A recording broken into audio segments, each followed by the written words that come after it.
Okay. All right, everybody, welcome to this week's failure at streaming on YouTube. The same failure we have every week for the last several weeks. It used to work, and somehow now it doesn't work anymore. So that's awesome.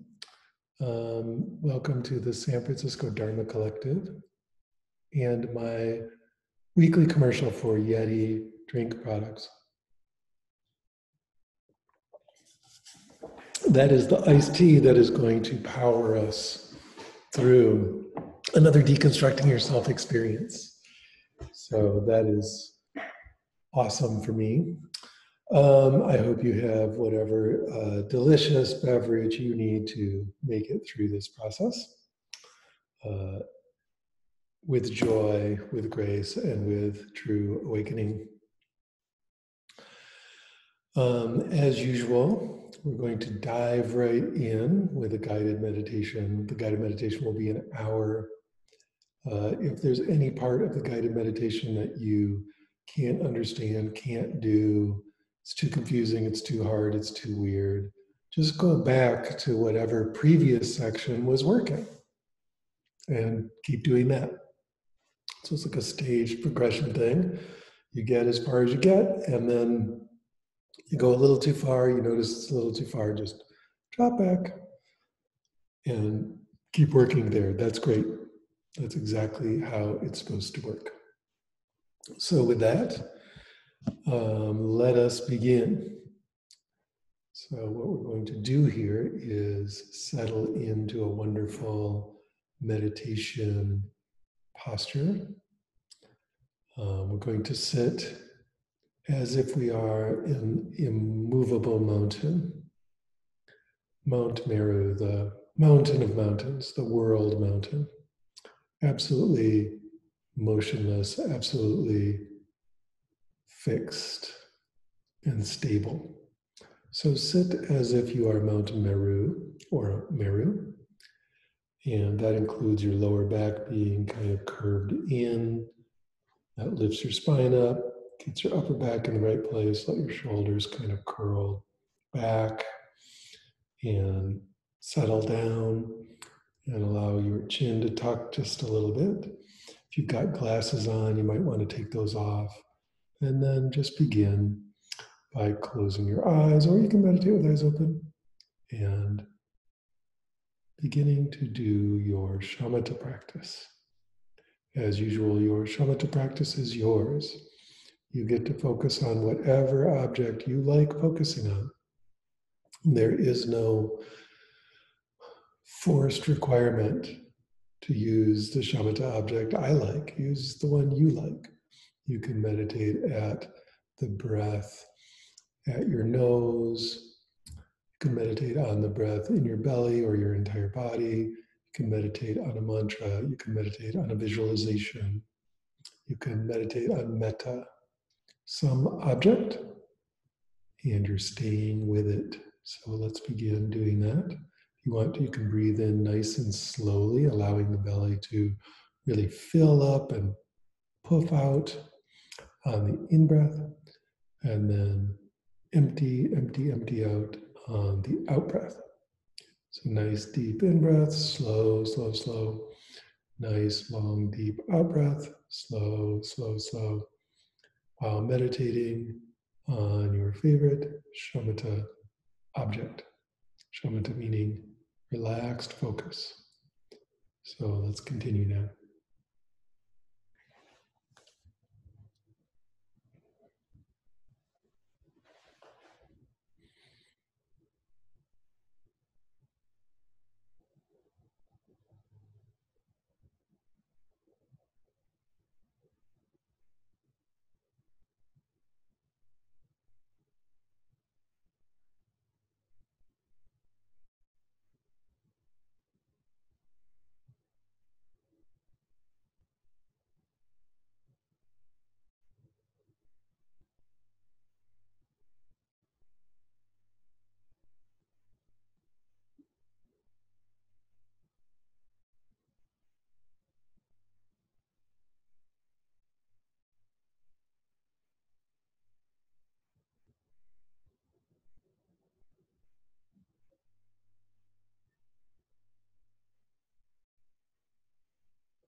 Continuing to be with your favorite focus object, allow your forehead to release, your eyebrows to relax, your eye muscles, your eyelids to release and let go, your cheeks, your mouth, your lips, all those muscles, all those areas, release and relax and let go. Your upper and lower jaws are not touching. Your whole head, your scalp, the back of your head, your face, everything is quite a bit more relaxed and open.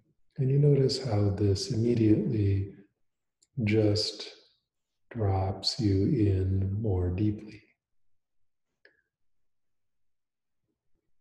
Shamatha means peaceful abiding, and we're relaxing in this peaceful way, really letting go of any tension. Allowing your throat now and your neck and your shoulders to release and relax and let go, and noticing how that simply allows every bit of tension in the whole body to significantly reduce, significantly relax, allowing your entire body to just drop even more completely into relaxed, focused clarity.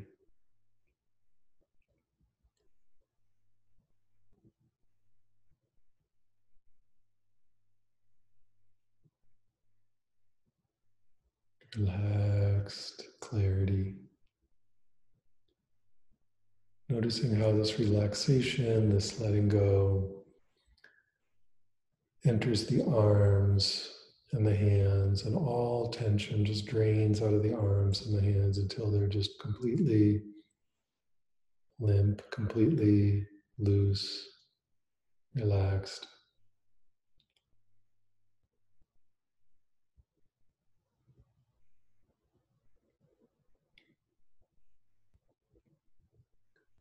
No tension whatsoever.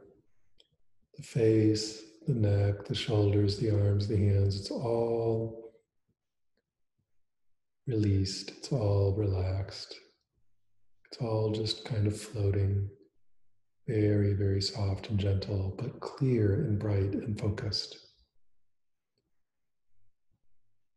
And now all this relaxation, all this dropping in begins to transform your body, your torso. It begins to open, it begins to release, it begins to relax. The chest, the upper back, the diaphragm, the belly, the kidney region, all through the pelvis. There's just tremendous relaxation, letting go of all tension, finding an entirely new and profound level of release and relaxation and calm and peace and bright, clear awakeness. Noticing how as you drop in more and more deeply, it becomes easier and easier to stay focused, to stay alert, and to be with what's happening now.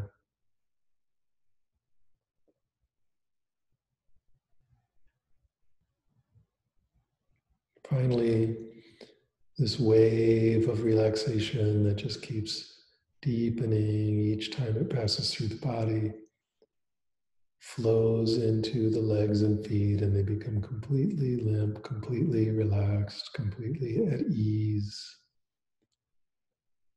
And so the entire body is now in a restful and very pleasant repose. And it starts settling into that akshobhya, that mountain-like immovability that is so pleasant. that feels so deeply, deeply, deeply releasing and relaxing and letting go. So tune in to this sense of utter stillness, utter relief, utter letting go, continuing to focus on your shamatha object quietly for a little while here.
Good.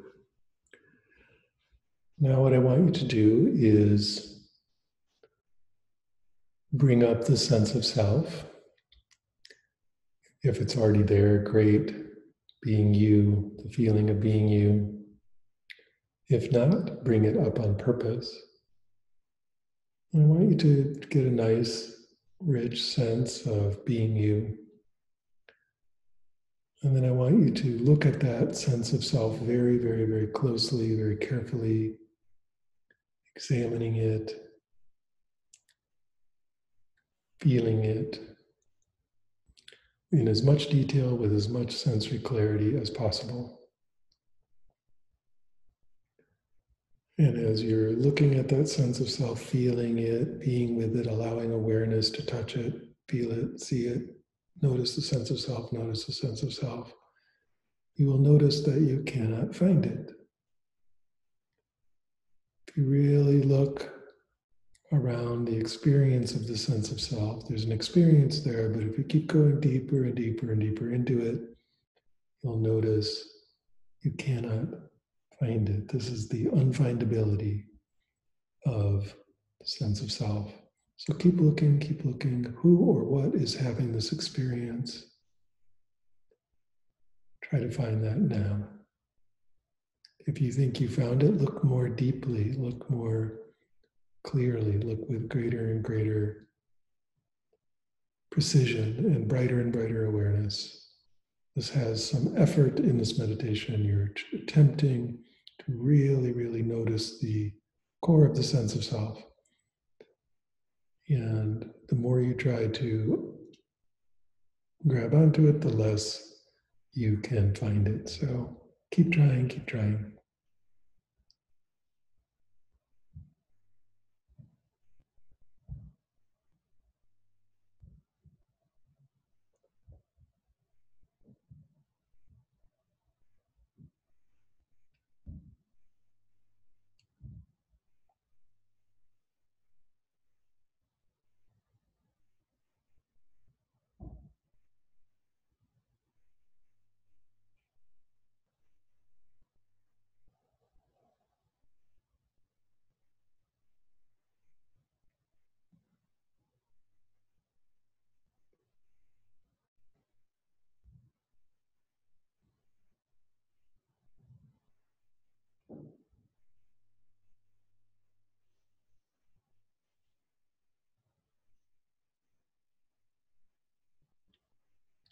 The sense of self keeps arising, of course. There's still an experience there. But notice that when you try to grab onto the experience, touch it deeply, see its core, it is unfindable. You can't really latch onto it. It's like you can only notice the experience of the sense of self if you're not looking that closely. But if you look very, very closely, it disappears. Keep looking.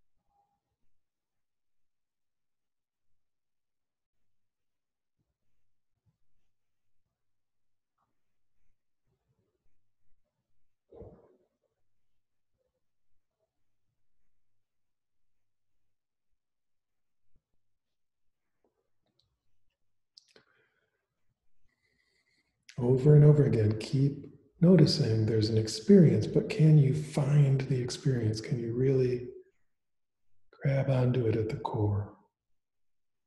Notice where it comes from, notice its source, really find it.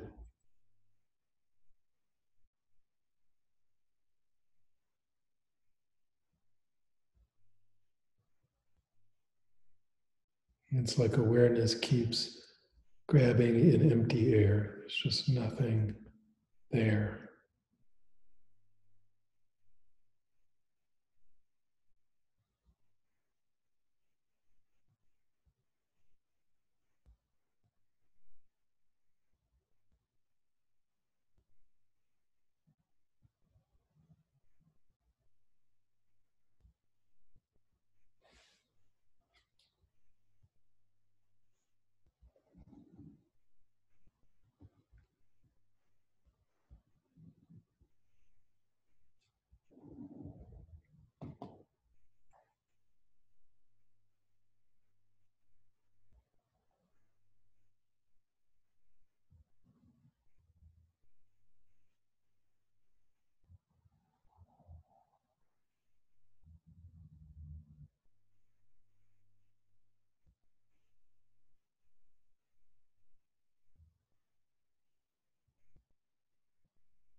Now, notice any other body sensations, any other sounds. If your eyes are open, any other images from the exterior world, anything else that's arising that you are experiencing. And notice that the more you look for that, the more you observe it with awareness, the less you can find it. That is also unfindable. Sense of self is unfindable. Sense of world is unfindable as well. Again, this is not saying there's not an experience. Of course, there's sounds happening, lights happening, body sensations happening. But when you really go to their root, you follow them to their beginning, to their source, there's nothing there. Over and over again, try to find the core of these sensations, the core of these experiences, and notice that you cannot do it. But it's not enough to just kind of say, oh, I can't do that, and just stop. You've got to keep looking, keep noticing the unfindability, which is just a synonym for the emptiness.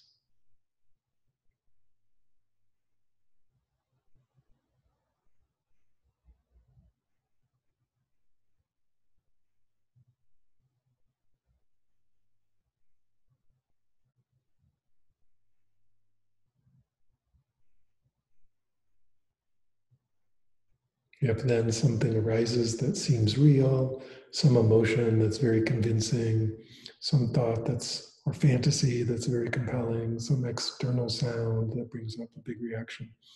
Again, look carefully. Is there really something there?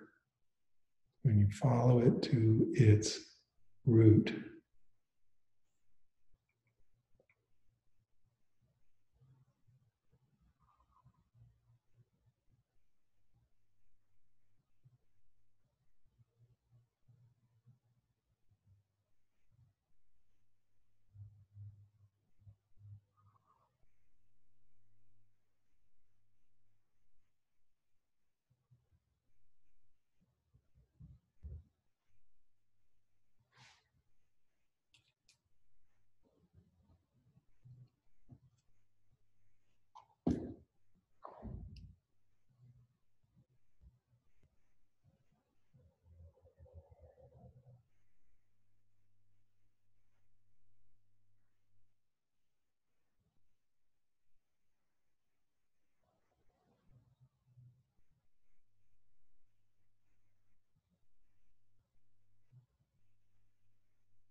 over and over again, whatever arises, if you get involved with it, if you get stuck on it, observe its unfindability at its root.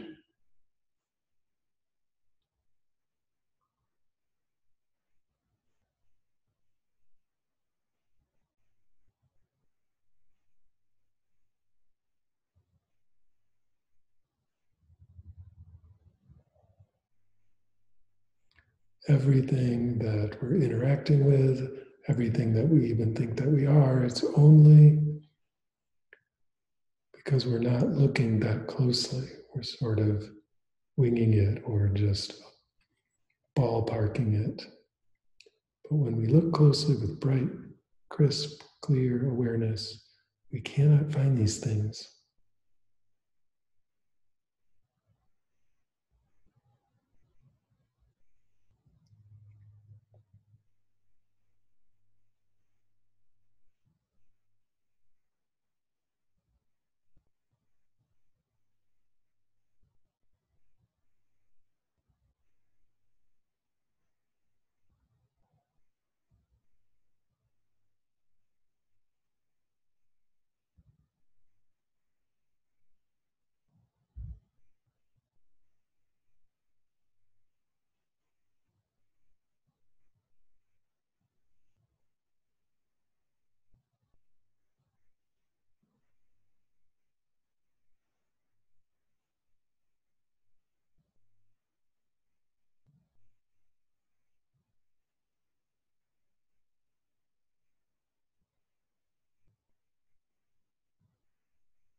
Good.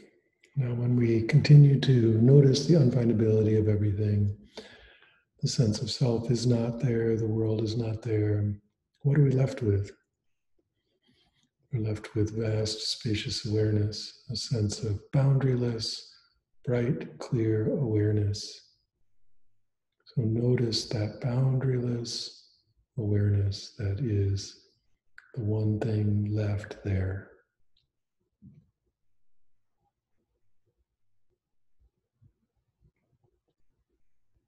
Good old, vast, spacious awareness, my old friend.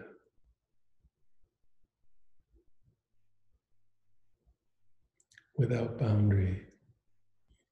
If your mind starts making limits or starts making boundaries or starts creating some kind of structures or obstacles or shapes, just throw all that out and come back to boundaryless, brilliant, clear, bright awareness.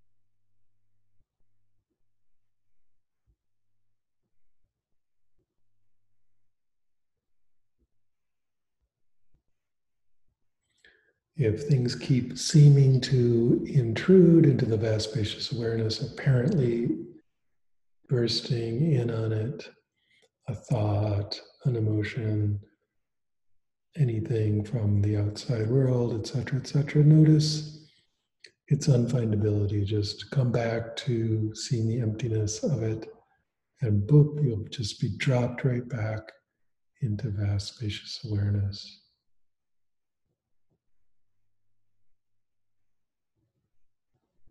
Boundaryless awareness, boundaryless, vivid, clear, bright awareness.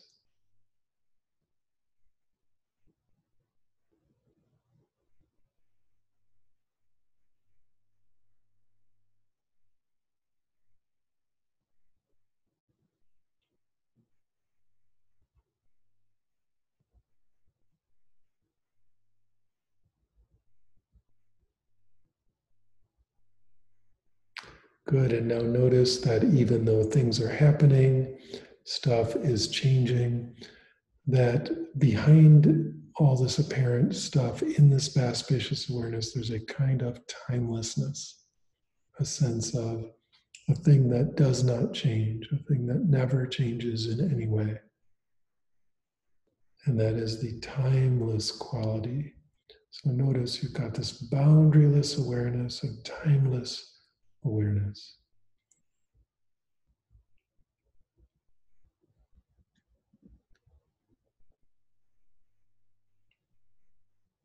The sense of unchanging, eternal awareness.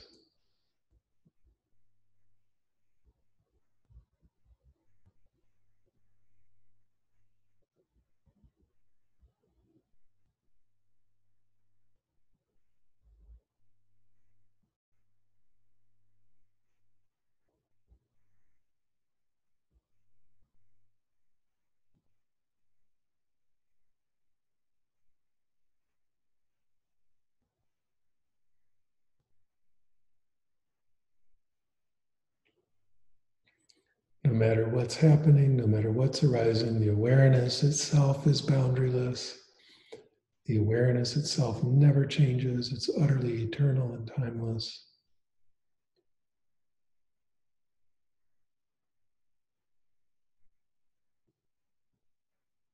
Perfectly clear and still.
Now you've got this vast, boundaryless, spacious awareness that is utterly eternal, timeless, and unchanging, and perfectly still. And it's the stillness part that is the real akshobhya, right? The real immovability, the real not moving. Everything in the body changes and moves. Everything in the mind changes and moves. Everything in the world moves and changes. But that's all just apparent. And remember, that's unfindable. However, the awareness itself is boundaryless, timeless, and perfectly still. It's a background of utter immovability, absolute peace, a kind of rock solid stability.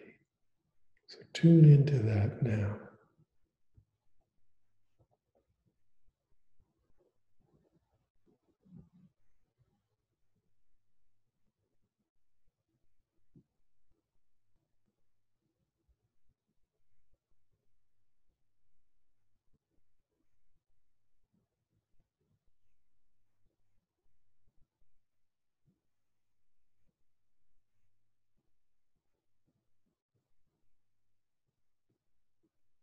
Tune into that now and take the perspective of the boundaryless, timeless, perfectly still awareness. Take that as the perspective. That is where you're coming from vast, spacious, boundaryless, timeless, still awareness.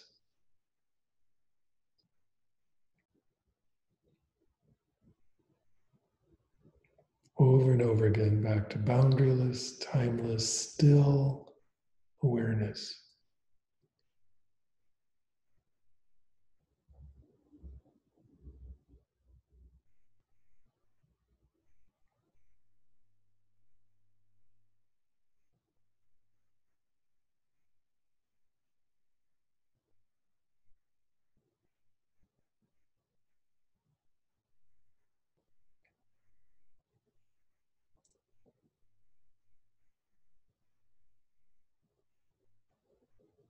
Hold that perspective.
If something apparent keeps interrupting this perspective, notice its unfindability, its emptiness. See that very, very clearly.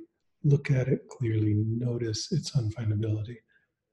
And then that will drop you right back in vast, spacious, timeless, eternal stillness, bright, clear awareness.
Notice that from here, all you have to do is relax just slightly, and you're doing dropping the ball practice, right? You're already in vast, timeless, boundaryless, still awareness.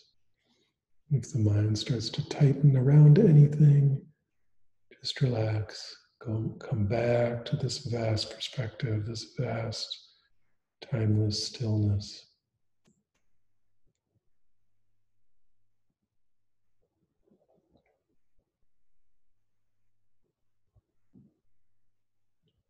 Now we're just dropping the ball, we're just letting go. Anytime apparent seeming tension arises, we just come back to our vast, spacious, timeless clarity and stillness.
Stay bright, stay alert, stay clear.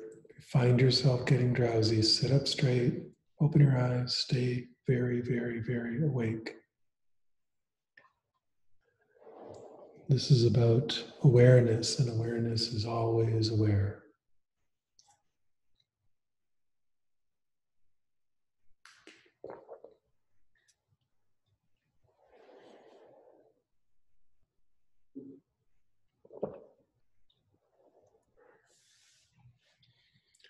Relaxing and letting go, relaxing and letting go, the core of the mind dissolving over and over again into unfindability, leaving only stillness, timelessness, spaciousness.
Good. Now begin to notice the apparent things arising again: body sensations, emotions, mental talk, mental image, other kinds of thoughts, external sound, maybe external sight. Recognizing that these are just apparent. If you looked deeply, they would vanish into unfindability, but you're just allowing them to arise, noticing them from timeless awareness, not from any fixed viewpoint or location, but simply as boundaryless, brilliant, pristine, timeless, eternal, still awareness.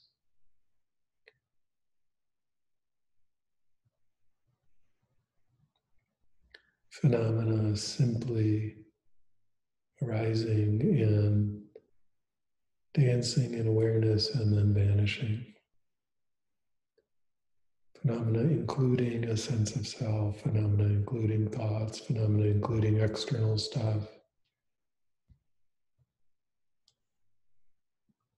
All one in awareness, all a multiplicity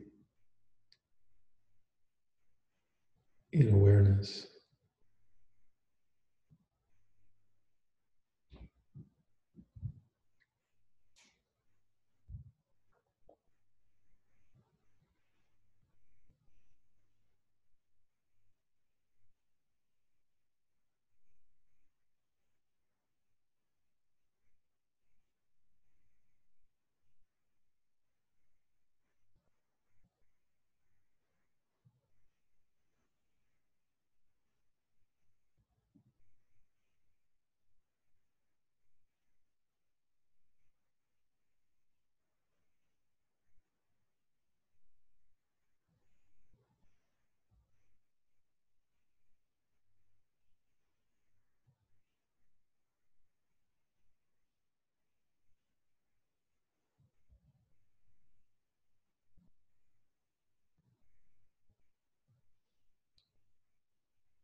Notice how nothing that's arising moves awareness. Nothing that is apparently occurring disturbs vast space.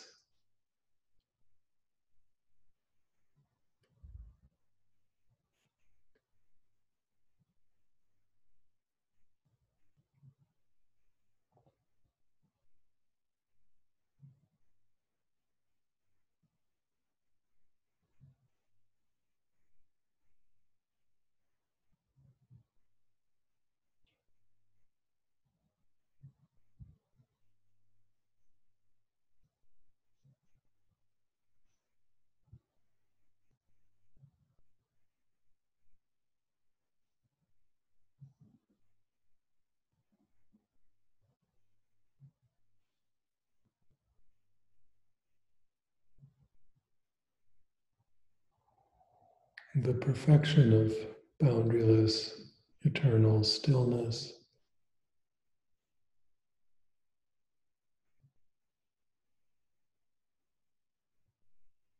with the vivid, bright, intense, clear display of apparent phenomena reflected within it.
If it starts to take on a perspective of any kind, just come back to vast space.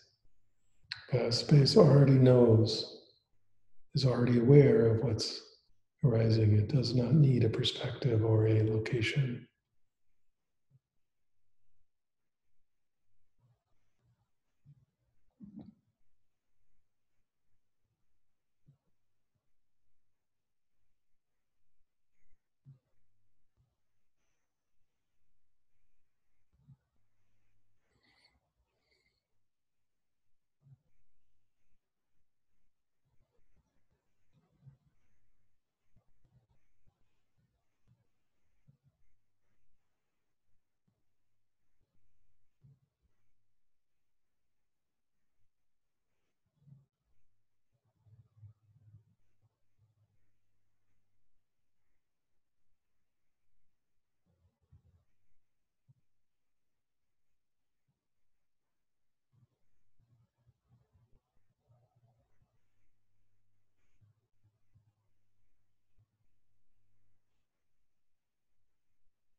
The vast, spacious, boundaryless perfection of eternal, timeless, still, peaceful awareness, and the vivid, colorful, bright, fascinating, shiny, display of apparent phenomena.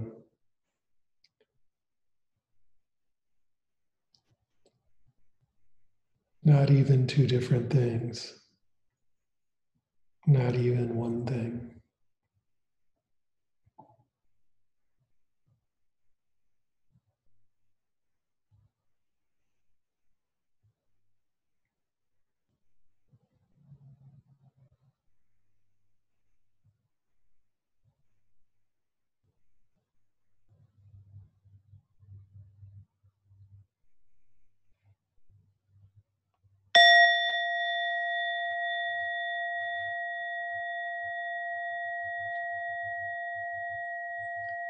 Good, so very gently and very, very slowly, feel free to move and stretch. And a sip of some water. If you feel like you need it, orient yourself to the room a little bit. Where am I in apparent reality?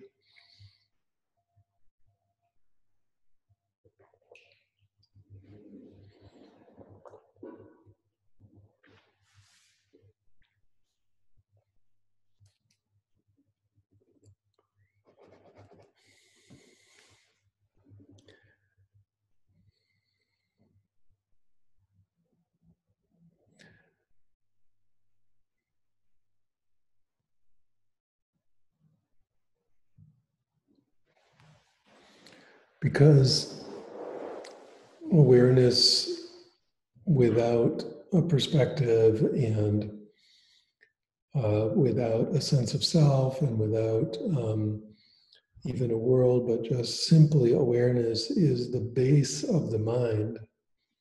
When you strip away all the constructs and remove all the concepts and all the thinking and all the delusion and the cloudedness and all the neurotic fixations and the psychological complexes, etc., etc.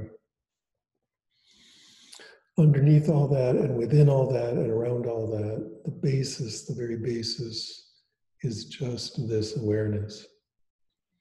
Without any viewpoint, without any dimness, without any interpretation, just bright, clear awakeness. And that's at the very root of everything. That does not take some special development to achieve. That's already there. That was there timelessly from and beginninglessly from before time and before a beginning. There's just timeless awareness in vast space, right? That's always there. And so we can do the technique we often do of dropping the ball, where we just keep relaxing the tension in the mind that gives rise to construction, that gives rise to fixation and complexes and neurotic activity and so on. We just keep relaxing, relaxing, relaxing, and you'll just start to notice you're almost like falling backwards into this vast spacious awareness, because that's what's there. You're not generating it. You're just kind of ending up there if you relax over and over again. But we can go there in other ways. The paths to awareness are infinite because it's behind and within and enclosing everything, right? So it's boundaryless. And so we simply, if we start noticing the boundaryless quality and the timeless quality and the unfindability of phenomena, we keep kind of just doing these little moves. Oops, we end up there also. You can't help it. You keep looking, you will always find it, because it's the thing doing the looking. It's impossible to not find it.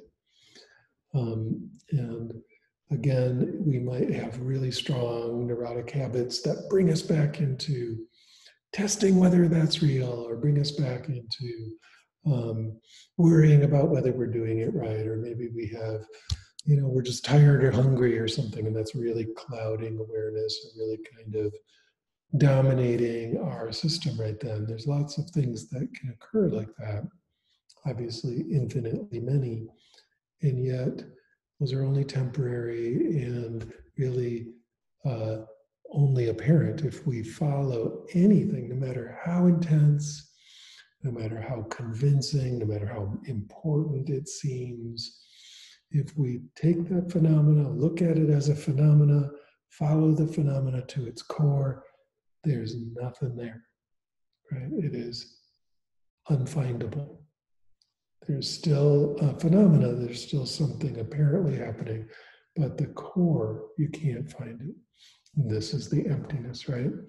And so it's a super powerful way to work very deeply with whatever's coming up.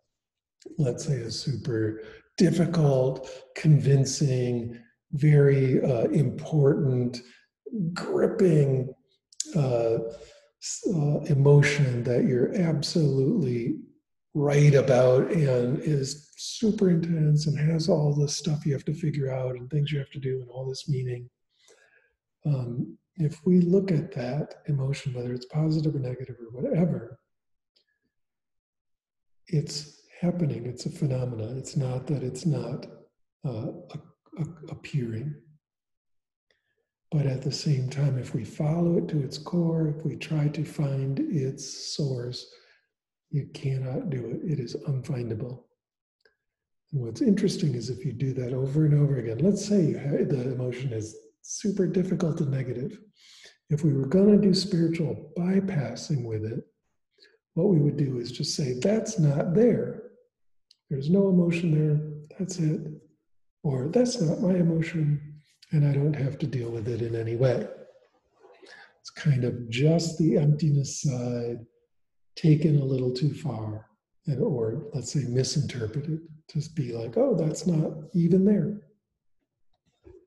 So I don't have to deal with the fact that, I'm having this issue. So that would be the bypass.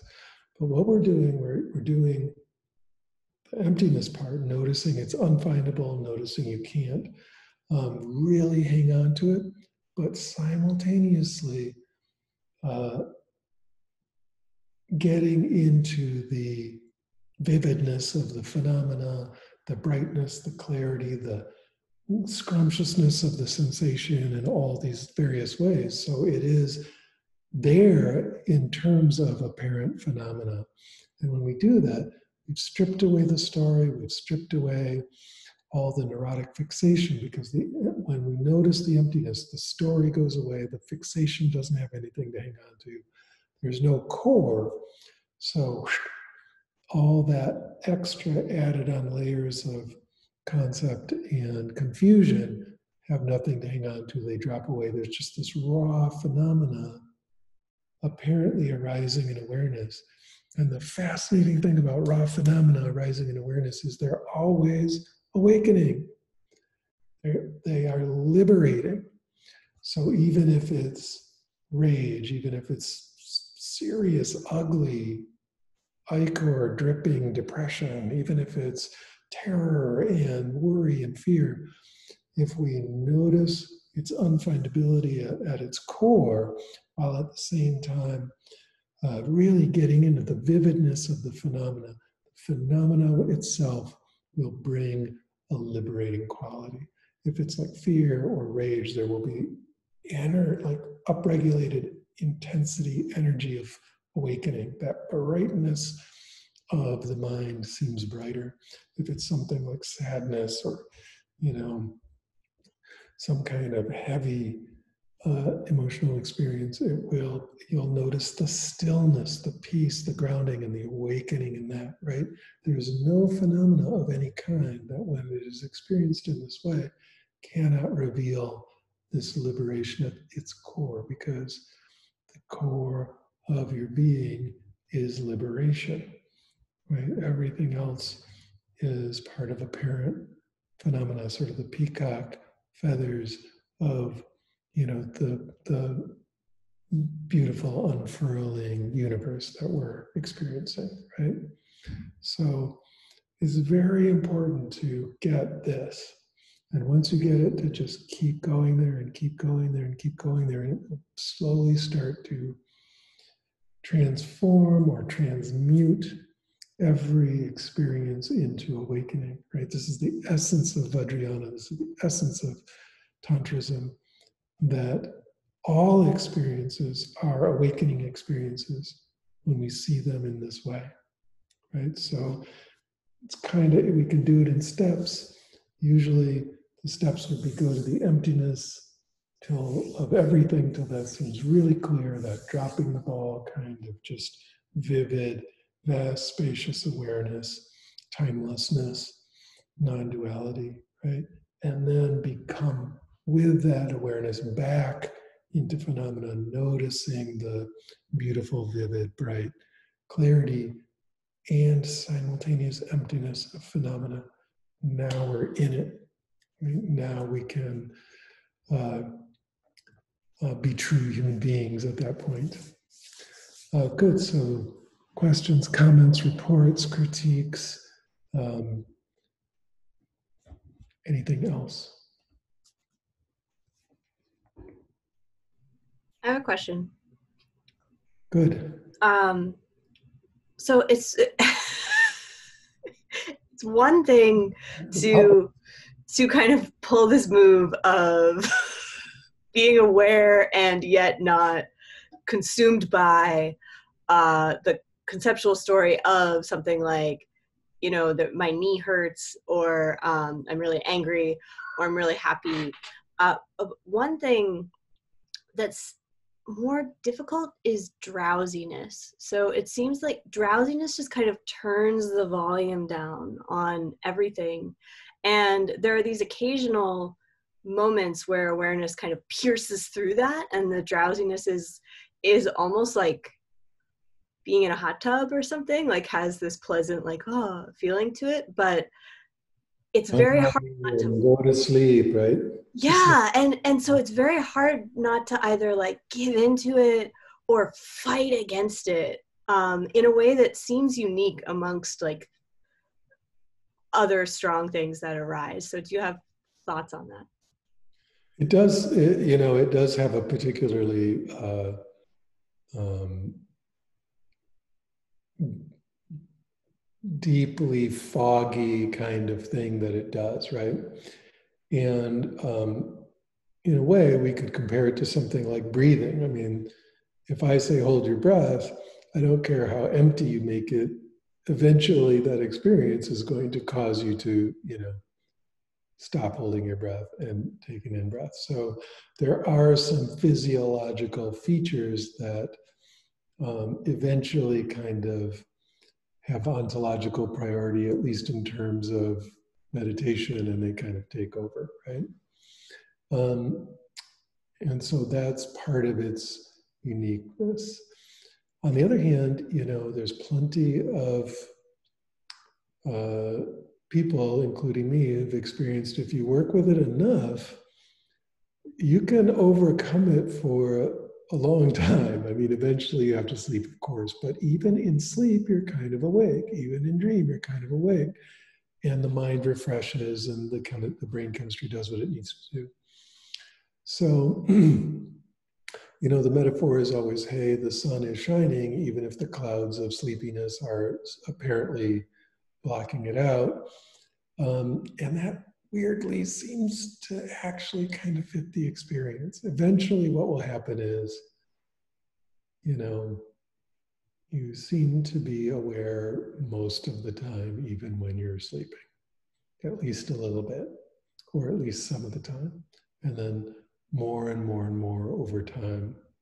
And so it's interesting because in that scenario, it's like the awakeness eventually has the upper hand, right? It's like it can't be overcome. And what we realize, in a way, it's more of a habit of uh, mixing sleepiness with a kind of checked out forgetfulness. And what's really happening is we can overcome checked out forgetfulness so that even sleep becomes an experience. that deep sleep, dreamless sleep, becomes an experience that we remember. And now you're having vast, spacious, timeless, boundaryless, stillness. I mean, if you've ever, even once, been just that tiny little bit of awake in deep sleep, that's what it is. It's just returning to, this awakened mind, right? We just normally forget it. So, in other words, this deep, deep, deep conflict between wakefulness and drowsiness, between meditation and drowsiness, is only apparent at the deepest level. Eventually, you overcome it, not through struggle, but just because even drowsiness must occur within awareness. I'm so awake. What else? Human beings, animal companions, invisible beings. Yes, David.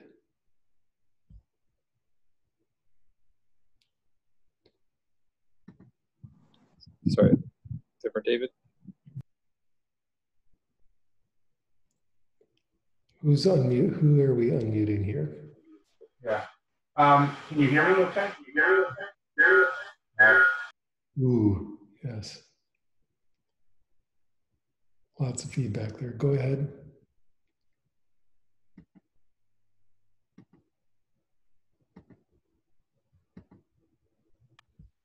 Okay.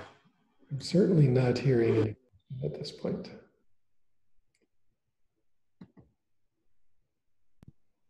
Why don't you ask in chat instead? Let's ask you. Go ahead.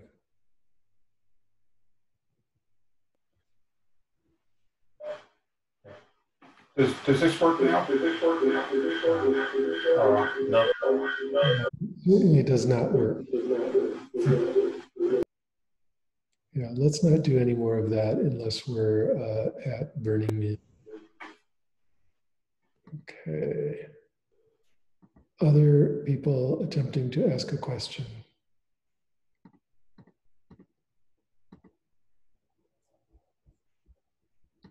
Katie, do you see anybody? I do not see. I don't see anybody, but if anyone other than David with the echo wants to ask a question, you can just unmute yourself and ask. Or David, if you have a set of headphones, that would probably immediately solve the issue.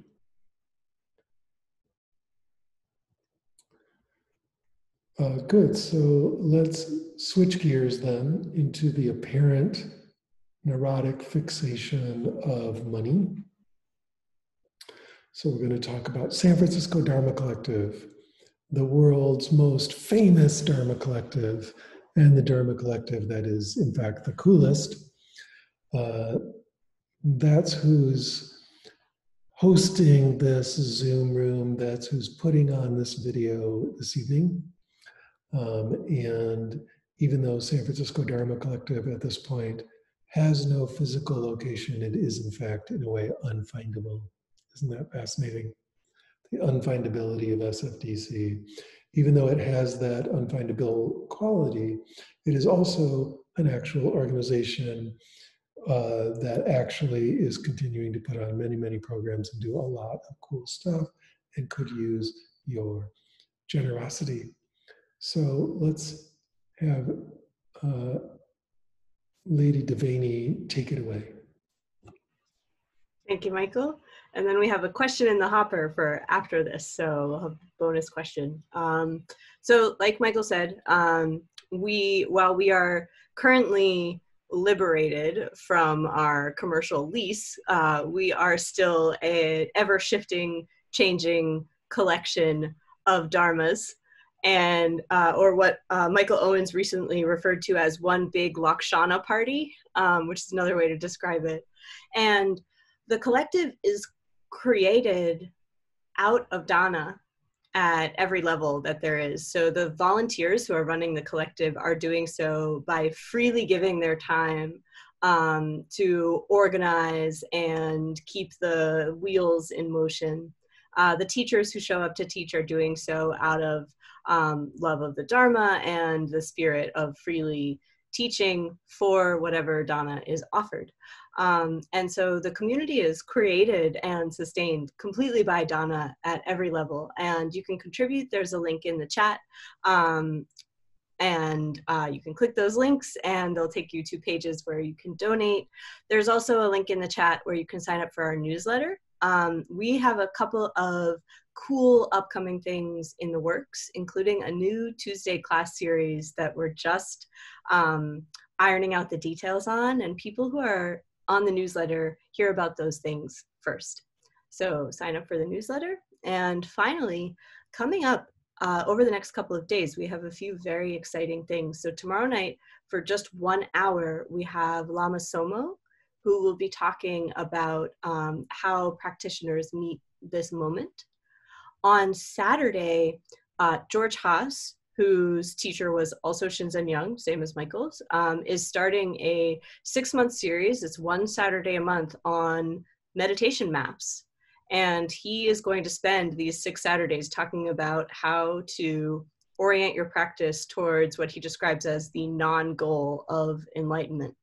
So if that's interesting to you, that is on Saturday. And if you register for it, you get a recording of the class and a bunch of reading material and stuff. So if this Saturday doesn't quite work for you, but the topic is interesting, register and you'll get the archive. Okay, I think that's all that I want to tell you for now. There's also a link to Michael Taft's Patreon in the chat. And with that, Michael, I'll pass it back to you. So we have the question coming through chat. I'll just read the question. I see experiences that are thoughts, feelings, physical sensations arising in awareness. When I open my eyes and see, for instance, a pen or a phone, these take on an isness that is apart. So it's quite common that there's some sense gate for each person that seems uniquely solid and real compared to the other ones. For lots of people, it's their verbal mental thoughts, like for some reason, that's really me, that's really real. For all of us, there's a certain kind of probably evolutionarily based sense that the visual field is representing a real world. And hey, I'm not saying it's not a real world or that there's no real world out there, although plenty of Buddhism would say exactly that, there's no real world out there. Plenty of other Buddhisms would say there is a real world out there. But none of that is the point. The point is, if you're aware of the pen at all, it's arising in awareness already. It's not about the pen's realness or non-realness. It's that just the seeing of it already is, here's a pen, just the seeing of it is already a representation, like a pen on a screen. There's a pen on a screen. We're not saying it's not real, but with the pen on the screen, I can't ever get it, right? In that sense, it's unfindable. It's just a representation. It is there, but not there, right? Now that may be unconvincing or difficult to hang on to, but just like all meditation, if you keep noticing, working with that, playing with it, noticing the emptiness of all these self-arisings first, that will make it much, much easier when vast spacious awareness attempts to find external world objects, or the attempts to go to the core of external world objects and find them, it won't be able to. So I'm giving you the answer, which is practice it, and you will surely find it. It's really not that hard. Again, we're not saying that if your body touches the pen, there won't be a physical sensation, or that if you jab it in your eye, that would be a cool thing to do. No one is saying that.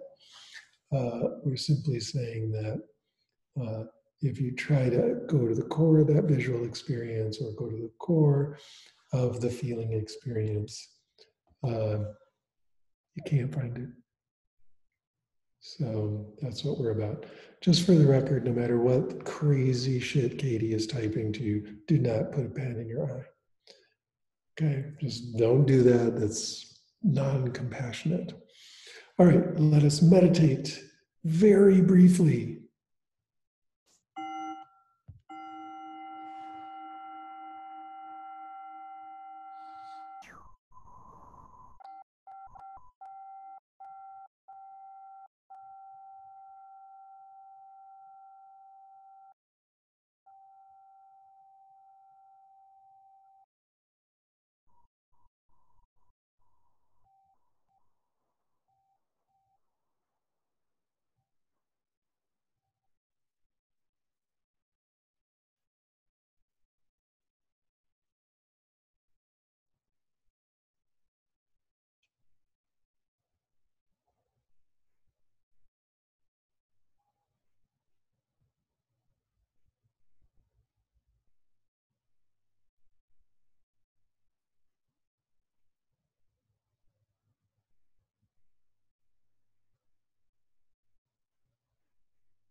Awesome possum, everybody. Thank you so much. Thanks for coming to class. Thanks for doing these crazy meditations. Thanks for your big, gigantic, generous hearts. And I hope to see you again next week. Bye-bye.